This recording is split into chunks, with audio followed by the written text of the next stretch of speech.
Like, this is all I talk about. What do normal people talk about?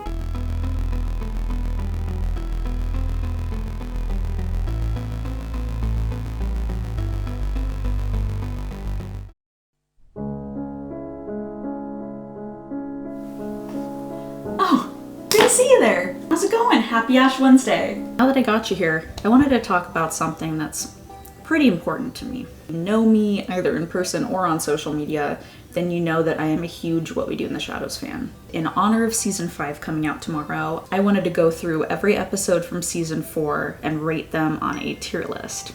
What We Do in the Shadows is a TV series on FX, which was created as a spin-off to the movie of the same name. The mockumentary follows Laszlo, Nadja, Nandor, his familiar Guillermo, and their energy vampire roommate Colin Robinson.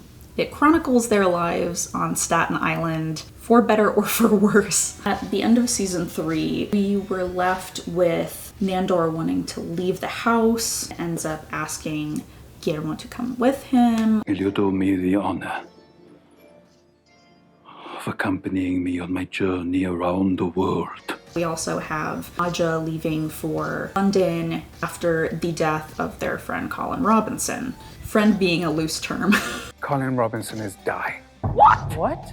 Laszlo ends up finding a regenerated baby Colin in the basement and ends up trapping Guillermo in his coffin to go to London in his place. We're brought back to season 4 a year later when everyone returns to the house. Find Laszlo raising a young Colin Robinson. And Nandor realizes how lonely he's felt and asks Guillermo to be the best man at his wedding, even though he has no idea who he's marrying yet. Who is she? Who is who? Her bride-to-be. I don't know yet. What? I have not picked one. You haven't picked one? This is obviously just a tactic to get Guillermo to stay, even if Nandor doesn't realize that yet. I think that this episode does a pretty good job of setting up the rest of the season. This has also been some of their most impressive set design that they've done for the show. I'm gonna go ahead and give this episode an A. Alright, in episode 2, Nandor tries finding a modern woman to marry with no luck. I swear to God, this Rizless fucker is gonna be the end of me. When he had come back from his travels, brought back with him a whole bunch of ancestral treasure to use as a dowry. That treasure is a djinn lamp. This djinn gives Nandor 52 wishes, and like the idiot that he is, wishes all of his past 37 wives back to life so he can then pick through them and decide who he wants to marry. In this episode, Laszlo also helps the guide figure out why it is that she's so resistant to change. We get some fun lore about the guide, which is great. I love Kristen Schaal, and I'm excited to see more of her character in the new season. I also just really love this episode because I love Laszlo's attempt at therapy and being a gentleman scientist. So I think I would give this episode probably a B. In episode 3, Nadja opens up a vampire nightclub in the previous headquarters of the Vampiric Council. Our opening night entertainment is vampire rapper Richie Suck. Gonna bust loose on the club roof, sucking throat juice like it's Grey Goose. Ends up canceling at the last minute due to being manipulated by his familiar Tom, who is played by Fred Armisen. I'm sorry, I am a huge fan of Fred Armisen. He has a direct line to my funny bone. I think he's funny in everything that he's in, and it's just really great to see him in this episode, even though he did end up being torn to pieces at the end. While Nadja and the guide are dealing with that issue, Laszlo and Guillermo are dealing with Colin growing at an alarming rate, as well as coming to terms with his love for musical theater. Would have the dark Lord wrought. Back at the nightclub, they finally get Richie Suck to perform, and surprisingly, it goes wrong. Young Colin gets up and starts singing and dancing, and the vampires go wild. Because vampires love how exploitative child novelty acts are. And because it goes over so well, they end up hiring Colin to perform every night, and it's a huge success. And the subplot in this episode was Nandor ends up asking the djinn for a new big dick. Check out the size of this here, mate. I'm good. Can't make this shit up. This episode gets a B, I don't know. And now we are at the 4th episode. My favorite episode of the season, The Night Market. In this episode, Nadja and the gang take care of the Wraith labor problem at the nightclub by going to the night market. The night market is a supernatural market where creatures of all kinds come to trade and barter on different goods and services. And while Nadja goes there to get Water Lily of the Nile for the Wraiths, which is like a drug to them, Nandor and Guillermo discover the familiar fights. This is the familiar fights! Wait, what? I haven't been to one of these in ages! Nandor is so confident that Guillermo could win against any of them, so he ends up volunteering Guillermo against his will. Because Guillermo is also a vampire slayer, he can easily take out all the other familiars. It's not really a problem until he's forced to fight the ultimate bad, tough vampire. Is the little guy scared? No!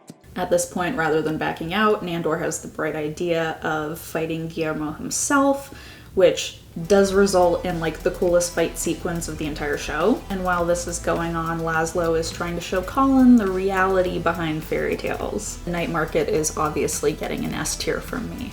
In episode 5, Colin is getting older and the gang realizes that it may be time to send him to school. Laszlo is determined to win over the headmaster at their human neighbor Sean's alma mater, so they invite the two of them over for an evening to get to know Colin. And the entire gang has to pretend to be normal humans.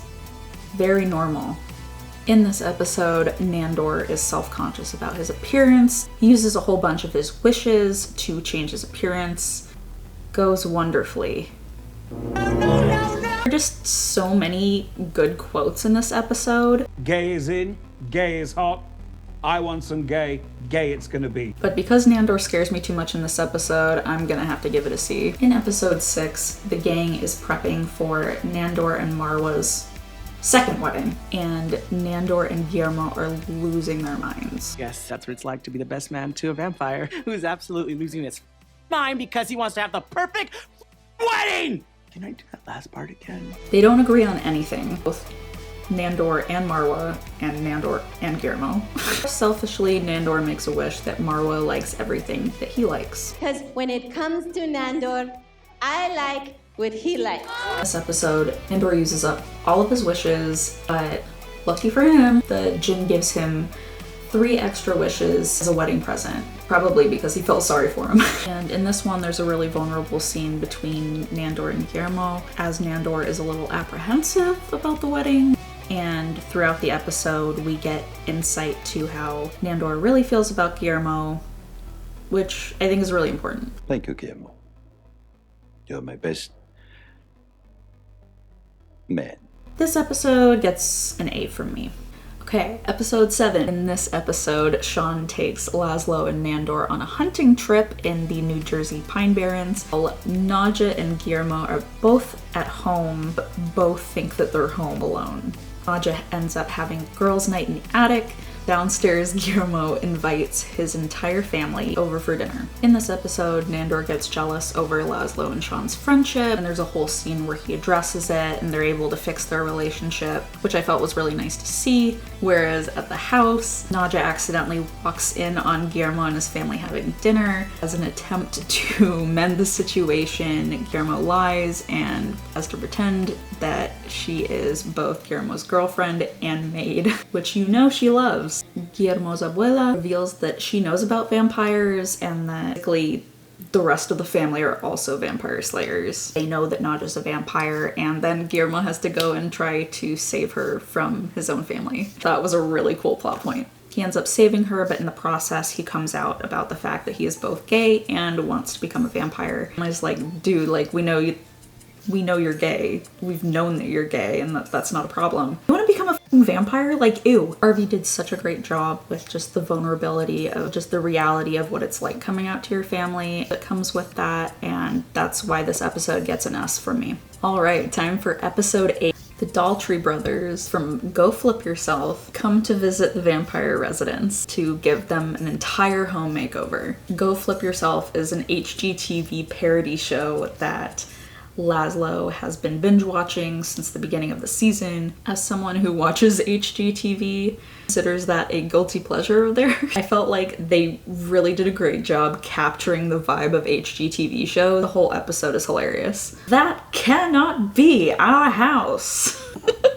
I also really love throughout the season, they've had this running joke of being on the same page that if someone asks what they do, they work for the railroad. It's just so funny. I don't know why, it just is. By the end of the episode though, they realize that the whole thing was a sham and that it was actually just Simon the Devious, back to steal the witch's skin hat. Ha! Simon the Devious. I knew it was you, you bastard. And while I love seeing Nick Kroll, he needs to stop making animated shows. This one's hilarious, so it gets a B from me.